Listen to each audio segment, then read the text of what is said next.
Okay. Larry, how did you do that?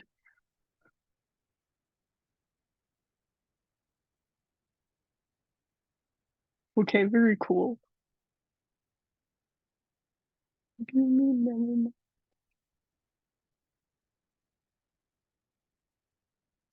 Um, the recording function is not working for me for some reason. Abid, can you try to record it if like when Larry leaves? Sure. Wait. But it shows recording right now. So if you I just think, when you end the meeting, you will save a file onto your laptop, I think.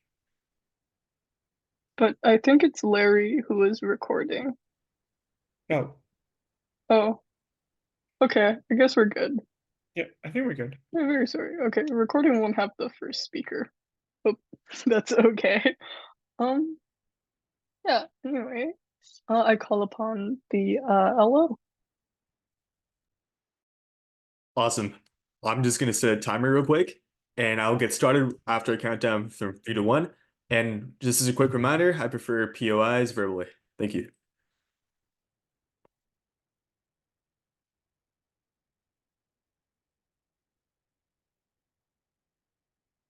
3, 2, 1. As leader of opposition, I'm proud to oppose a world where there is no romantic love. You see, on our side, we believe that a world with romantic love simply makes more sense for the sake of humanity's potential, for the sake of humanity's happiness as well. And these are the arguments I'm going to be making today. Now, to start off with, before I get into my arguments, I'm going to start with some refutation against the Prime Minister. So, one of the things that the Prime Minister mentions is that love is a huge distraction. When people fall in love, all they think about is a person that they're in love with and don't focus on their work.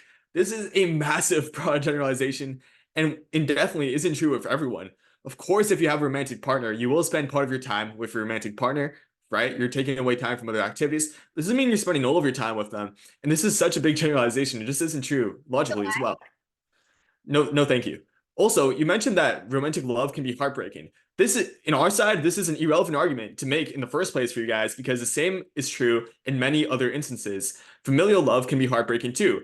Friendships can be heartbreaking too. And so, in a world without romantic love, you mentioned how love can create loneliness, depression, sadness. The exact same is true for friendships and familial love. You see, in a world without romantic love, people don't have the opportunity to romantically love, right? And so they have more opportunities to spend more of their time to venture into other mediums of love, like platonic love via friendships. So even in Proposition's world, you still have all the consequences they mentioned: heartbreak, loneliness, depression, and sadness from different forms of love. And now, after that refutation, I'm going to get into my arguments. And so, first, I want to talk about how romantic love is a foundation to the complexity of human emotions, raising human quality for all of life. You see, romantic love matters because romantic love encompasses a vast spectrum of emotions, from the exhilarating highs to the challenging lows. It is this very complexity that fosters personal growth, resilience, and a deeper understanding of ourselves and others. The intricate tapestry of emotions woven by romantic love contributes to the richness of the human experience, provides the emotional depth needed for personal development and understanding, creating a nuanced and vibrant tapestry of human connections. We raise the quality of life for humanity, making humanity more prosperous. On Proposition's world, however, you're in a world where emotional connections are stripped off of the depth and complexity that romantic love brings. Relationships become transactional, lacking the emotional nuances that make human interactions truly profound. Now, my next argument is that the power of intimacy and companionship makes human life even better. You see, romantic love offers a unique bond of companionship, creating a safe space where individuals can share vulnerabilities, dreams, and aspirations. It's through this intimacy that individuals find solace, support, and a profound sense of belonging. The absence of romantic love could lead to a void in meaningful connections, depriving individuals of the emotional support and understanding that comes with deep companionship. This void may result in a lack of emotional fulfillment and a sense of isolation. In a world without romantic love, partnerships might just become purely pragmatic, devoid of the profound intimacy and companionship that define romantic relationships. Now, also, I want to talk about how with romantic love, you can nurture families and communities. You see, romantic love forms the cornerstone of family structures, contributing to the emotional well being of individuals and, by extension, society. You see, strong, loving families create a ripple effect, fostering a sense of community and interconnectedness. The emotional stability provided by romantic love within families extends beyond individual relationships, influencing the entire social fabric and also their children as well. The emotional foundation contributes to the cohesion and resilience of communities, creating a supportive environment for collective growth and well-being. Now, on proposition side, however, without romantic love, the family unit may lose the emotional foundation that strengthens its core. Communities might lack the interconnectedness that arises from the bonds of romantic partnerships. Another point I want to make, and my last point here today, is the spark of inspiration and creativity that romantic love brings. You see, romantic love has historically been a wellspring of inspiration, fueling countless works of art and literature. It taps into the raw, unfiltered emotions that have the power to inspire unparalleled creativity and beauty. The emotional intensity of romantic love serves as a catalyst for artistic expression, driving individuals to create profound works that resonate with the depths of human experience. But without this emotional fuel, creative endeavors may lack the depth and authenticity that romantic love provides, creating a less artistic world, which means that there's a world where we lose our own humanity and what makes us who we are. Art is expression, and expression makes sense on our side. On the opposite scenario, you're in a world where the passion and romantic love ignites is absent. Creative expression in art, literature, and music may lack the depth of inspiration drawn from human emotions. And so what I talked about today is first I went over some refutations, and I'm also saying that we're not, merely championing a fleeting emotion, but acknowledging the very essence of the human experience which romantic love brings. Thank you so much. Proud to oppose. I thank that speaker for their speech, and now I invite the DPM. Thank you. Before I start speaking, I would like to remind you all that I will be taking POIs in the chat. Thank you, honorable panel. In my speech, I will be doing refutation to the leader of opposition, and I will be rebuilding my partner, the prime minister. First, I'm going to be doing refutation. The leader of opposition says that romantic love offers companionship. But just like he said to us for one of our points, family love can also offer companionship, and so can friendship. Many of the friends you make from childhood offer you companionship that most likely lasts throughout your whole life. They do not necessarily need romantic love, as that is not the only thing that can offer companionship.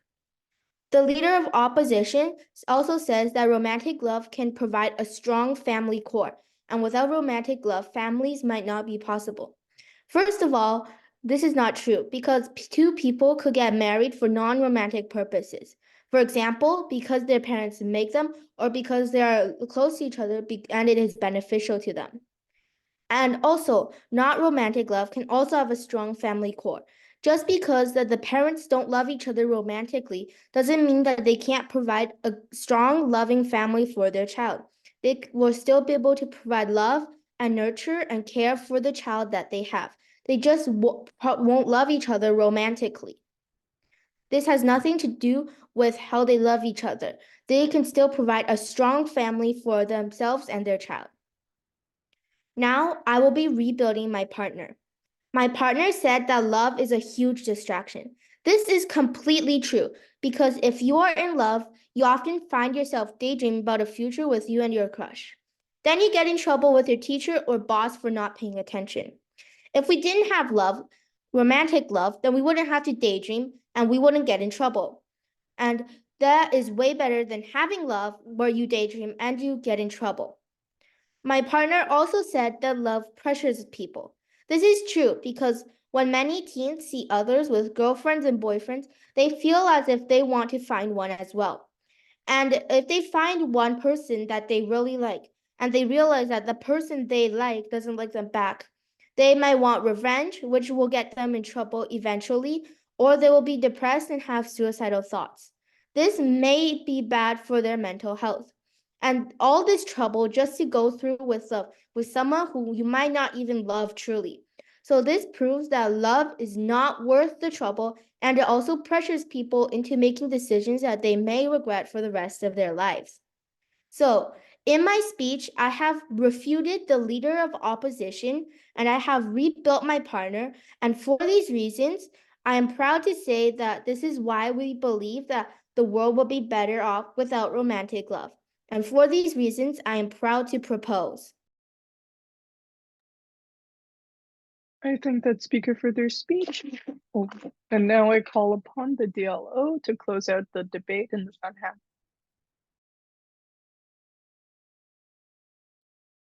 Give me a few seconds.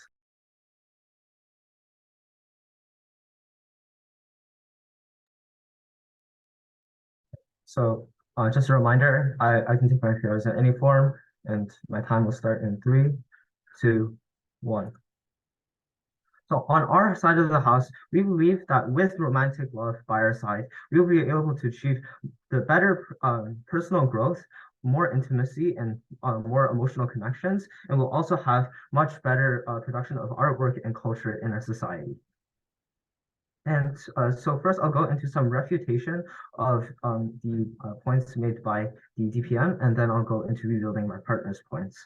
So from DPM, we get some interesting points. We get that platonic love reaps similar benefits to romantic love, but I argue that the differentiation between these is the fact that romantic love is explicitly tied to a binded future, a future that goes on for as long as forever. That these people that are bonded by romantic love want to spend their entire lives together, not because of transactional relationships, like the government wants to tell you, but rather by their mutual love for each other, for their different qualities, their personalities, and different parts of their person as a whole, and not just what they have.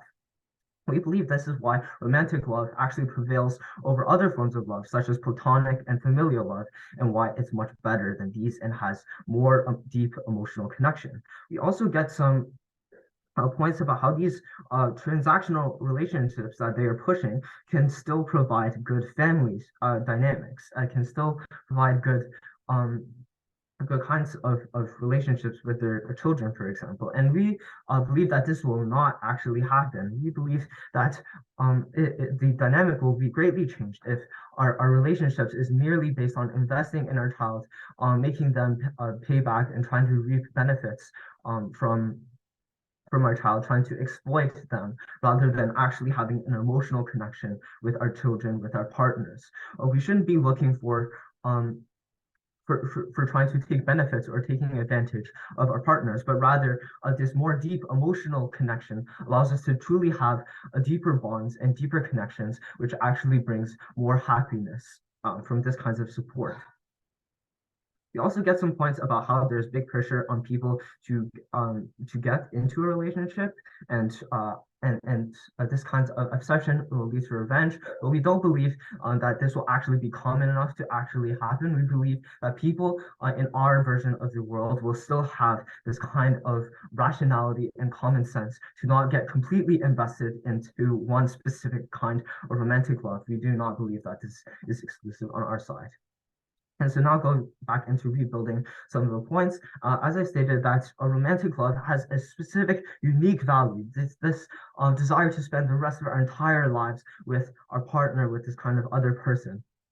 This leads to a unique personal growth and this need to understand your partner that does not come from other kinds of love. With platonic kinds of love, we can see friends may come and go out of our lives as we grow older, as we were in our youth. From familial love, we might drift closer or farther away from our parents, and we don't get to choose them. But romantic love has a specific, such a strong quality of just this desire to spend your entire life with this personality, with this character, with these kinds of traits that make them truly special. And this is why we reject this kind of transactional relationships that are pushed by government. We believe that this kind of romantic love also provides intimacy and support. We are able to confess our deepest secrets, our most deepest held insecurities to people who we are in a romantic relationship because we trust them to this degree with our romantic love, with our heart and with our soul.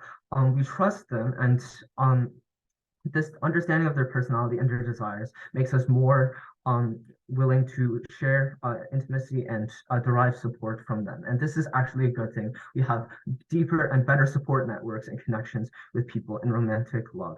And finally, there's also a vast amount of artwork and culture that is created from romantic love. We've seen countless pieces of artwork from all sorts of different eras relating to love, and romantic love specifically, and the way it impacts our lives.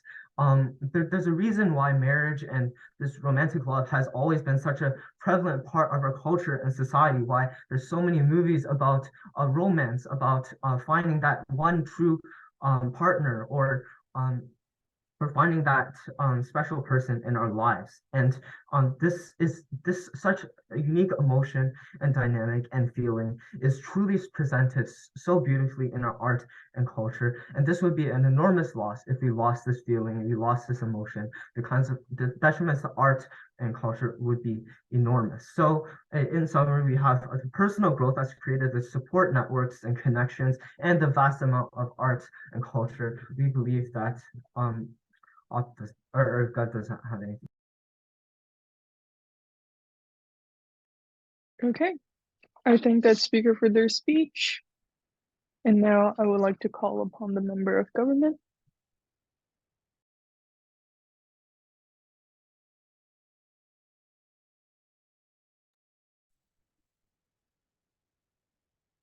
Okay, I'll be starting my speech in 3, 2, 1.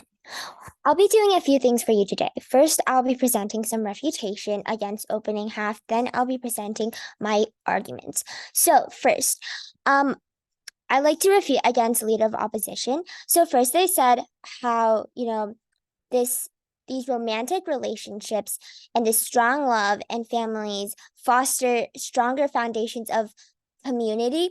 And this is just completely untrue because in our motion, we are talking about romantic relationships. And this does not mean the platonic love you have for your family, your friends, or your community is removed.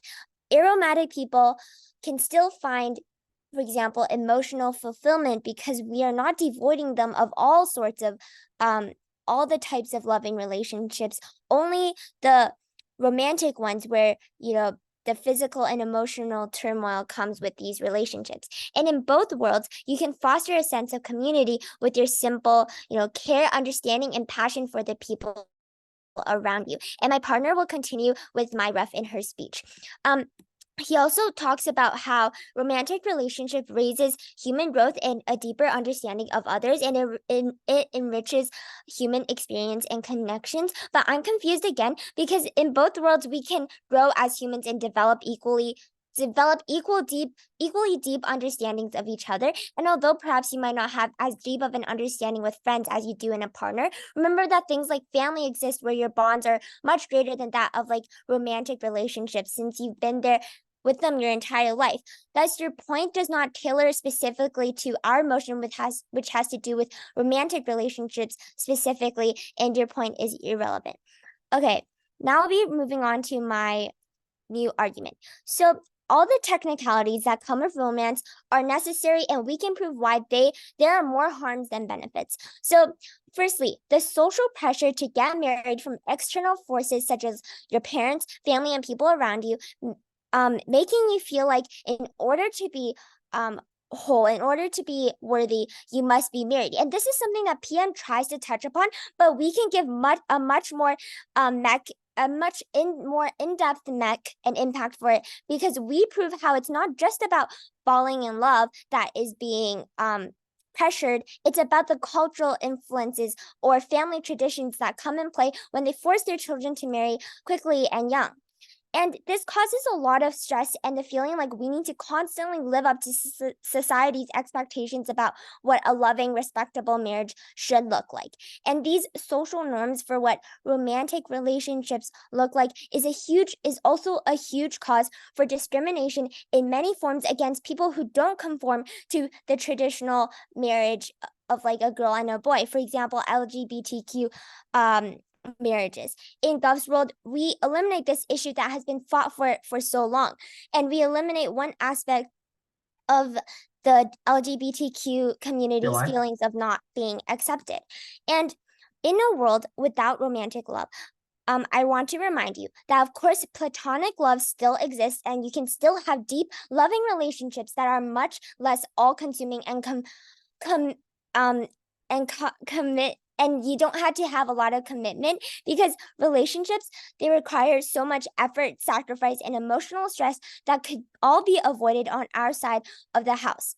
And building on this, so romance is essentially very limiting and time consuming. It's extremely difficult to manage a relationship while doing the things you love, while handling your work or school.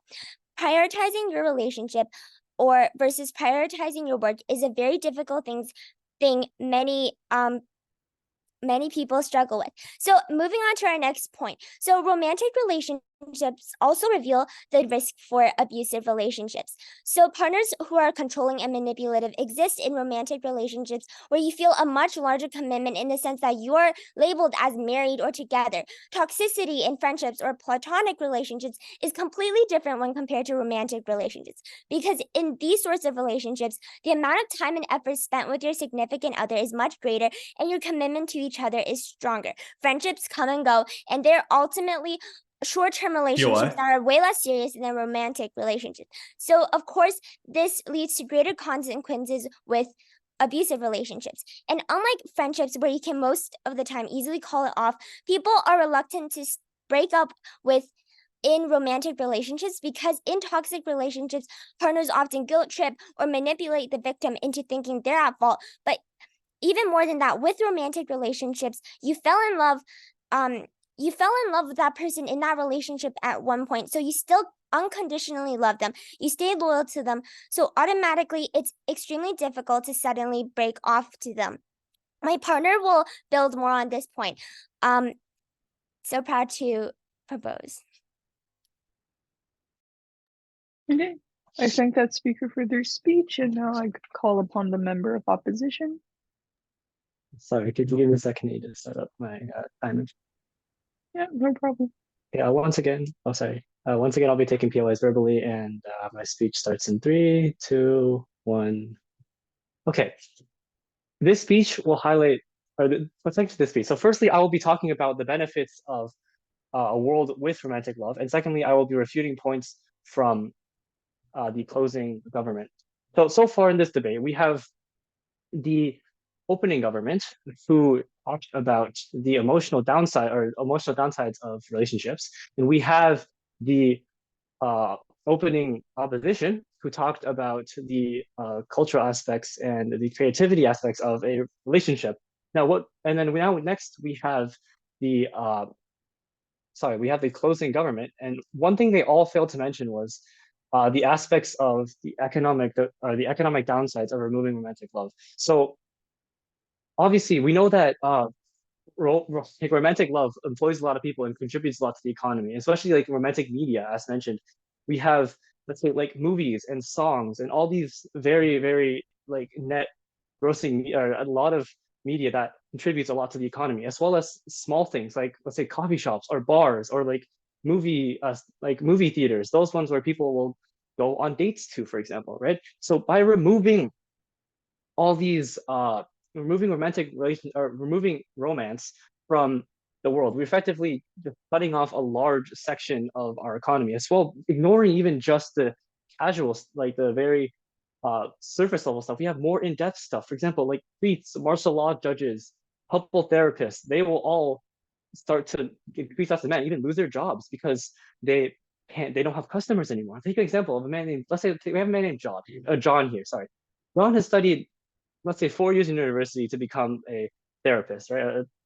He's learned psychology and he's become a helpful therapist. However, as soon as he has a job, he has a stable income, government swoops in and passes this motion about removing romantic relationships, and suddenly John no longer has his job and he's left with unemployment. Also, adding on to this, as mentioned by the closing government, we have the aspect of religion. So religion is a very large part of modern humanity, and also like human history, as dates back thousands and thousands of years. Marriage and romance is a very large part of religion. Like, as the most common religion is Christianity, and in Christianity and also many other religions, marriage is a very, very important ceremony. And the reason why is because we are bounding two people in love for each other. Whereas if we remove that romantic aspect, these ceremonies are no longer as special and are unable to have their former importance. And now I will refute the closing opposition. They mentioned that removing romance will get rid of toxic relationships. However, they're effectively killing a spider by using a gun. Okay, so like, yes, you will remove obviously like the toxic relationships and all the people that are being manipulated. However, there are also like people who are having like collaborative relationships, people that are super in love with each other, very good for each other, and they help each other throughout their whole life. I just don't understand why that's a good point. And because of these reasons, right, for the religious aspects, the economic aspects, and the flaws in our opponent's logic, this is why a world with romantic relationships is a better world than the government's world. Does anyone want to give any POIs? No? Okay. If no one wants to give me POIs, thank you. Good luck, everyone. Okay, I thank that speaker for their speech, and now I invite the government whip to close out Gov Bench. Okay, yeah, 1 second. Let me just get my timer set. And a reminder that I would take verbal POIs, please.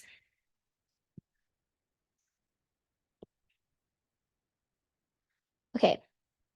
I'll start my time in 3, 2, 1. A few things for you today. First of all, starting with rebuilding on my partner's points, and then continuing with my refutation and just proving why we win as closing government. So proud to propose. Okay, so first of all, on my rebuilding about romance being limited and time consuming. In government's world, we focus on ourselves and on the improvement and growth of our own accomplishments and goals.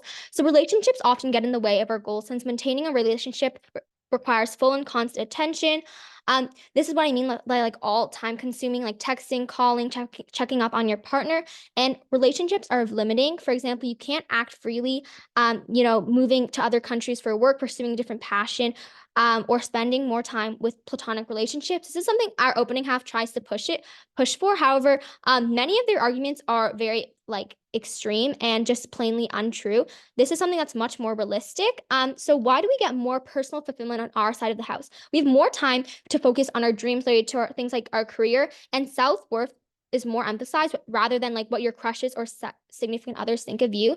And onto my partner's extension about abusive relationships.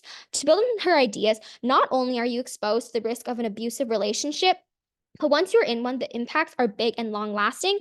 I think CEO tries to say that like, oh, this doesn't have like an impact about abusive relationships because like they are still like good romantic relationships. However, even in like the best case scenario where like relationships aren't abusive, obviously there are still many factors in which like there are many problems like and arguments and sacrifices that have to be made. I'll get more into ref later on my speech, but first of all, so what impacts does it lead to with these abusive relationships? In toxic relationships, partners can make you feel insecure and heartbreak that might make you feel like you're not worthy of love. And oftentimes abusive relationships don't compromise a physical abuse, which is something that's much more extreme, but often small signs of unnoticeable actions, POI. abuse or other forms of abuse. So this can just be like offhanded comments and just something that can lower your self-esteem. So why is this so? When someone falls in love, their decisions have become clouded and they become like very vulnerable. The feeling of falling in love is a completely changing experience. And this is why like people love to glorify this idea. So when you've truly fallen in love, oftentimes like you can become irrational. This is why we see like so many like very intelligent people like falling for like manipulative partners or getting into toxic relationships, because this isn't about intelligence or experience. This is just about like manipulation and how anyone can get into like these sorts of relationships. You don't think about whether this person is a good or bad person because you become devoted to them. And at this vulnerable state, you become easily manipulated. And it is extremely hard to get out of these relationships, which is why in the status quo, we see people just their mental health getting worse and worse. And they don't really know what to do, to the point where like sometimes if they manage to get out, they have to put like physical like restraining orders against them and go to like the court in order to get like the justice they deserve. Because it's very like sometimes it's just extremely like unnoticeable, but sometimes yes, it can be like to the point where there's like verbal or there's like verbal abuse. Okay, so on to like some of my POI. refutation. I'll take you POI if I have time later. So what OO tries to push, and just what opposition side tries to push as a whole, is that there's unique value when you're spending the rest of your time with one person. Romantic love offers like this intimacy that like no one else, like no other kinds of love can like prevail. Like, so this is all very like unicorns and rainbows when the relationship is perfect. However, there's no such thing in reality. And everything OO says about trust, intimacy, deeper connections is only one tiny fraction of realistic romantic relationships. Because in the real world, like streaming matches, manipulation, degrading comments, and unfulfilling relationships are all the most common, which happen even more with what my partner talks about like social pressure from other parents. So you're just gonna have to settle for someone in the end, POI. oftentimes. So points about like cultivation of artwork are also like kind of irrelevant, which is what like opposition also tries to talk about, because like people's actual mental health are being put at stake here when toxic relationships exist. Additionally, like CO's entire case was very irrelevant. They just talked about like the economy and how like a lot of it will like people will lose their jobs and stuff. However, this was deeply confusing because this is literally a this house prefers motion, not a this house as the government would swoop in and cancel romantic love motion, meaning that this world has never experienced romantic love in the first place. So it's not saying that we would like change the status quo. It's saying that in the status quo, this already exists. Is that you said that like our abusive relationship point's irrelevant because it's not impactful and it's not common, but it still exists and it's actually more common than you think. Abusive relationships happen everywhere and they're not obvious. And as I said in my rebuilding, dealing with romantic relationships is completely different from platonic love. Thank you. Okay, I thank that speaker for their speech, and I invite the opposition whip to close out this round of debate. All right, thank you. And I will take POIs verbally. Sorry, let me just grab a timer. All right, beginning my speech in 3, 2, 1. Panel, the government sides are caught in the rabbit hole and wrong assumption on what is the importance of love in one's life. No, love is not a hobby or pastime to distract you from life, as are video games. It's a haven by which many individuals are able to keep themselves afloat in times of difficulties and what truly defines our society, culture, and industry, as well as economy. So furthermore, the societal and economic impacts are even more important when it comes to considering both worlds. So proud to oppose. So my speech, I'll do a few things for you. Number 1, I'll frame this debate and highlight the points of clash. 2, I'll do a team-by-team analysis where I'll review any selling points. 3, differentiate between OO and our extension as CO. And number 4, weigh our contributions to this debate versus all other teams. And in doing so, explain how we are winning this debate. So onto framing. Government side focuses on the people who are blinded by love and essentially can't do anything else, which is not the case for most people. So opposition, namely closing, analyzes the long-term impacts associated with government's world. On our side of the house, we have relationships that provide individuals and society with meaning. In government's world, they prefer to shy away due to them getting their, due to like toxic relationships. So what does OG tell you? OG tells you that love is a distraction and pulls you apart from everything else. They also cite money and collaboration issues. However, my partner and I tell you that love actually facilitates this, because when you are in a relationship, you split the money and both contribute to your equal share into maintaining relationship and life. Furthermore, collaboration is a prerequisite in the first place, and thus not it doesn't even stand. So OG also tells you the risks associated with love, such as breakups, but we view this instead as a growth opportunity to strengthen one's mindset and to be able to learn how to actually move on. So this is a skill that one would have to learn anyways. So since our opening counterpart does not really address OG's second speaker's points, I'll do a bit of further refutations. So they also argue that children would not have parents who will romantically love each other, but there's no way that this works because in the status quo, parents do that, and which is exactly how families are bonded together. And in their world, this essentially they're explaining how this would essentially increase the risk of divorce and like poor conditions for the child and everybody else involved. So they mentioned something about suicidal thoughts, but I would like to remind you that romantic love exists in the status quo. That's not the case in the status quo.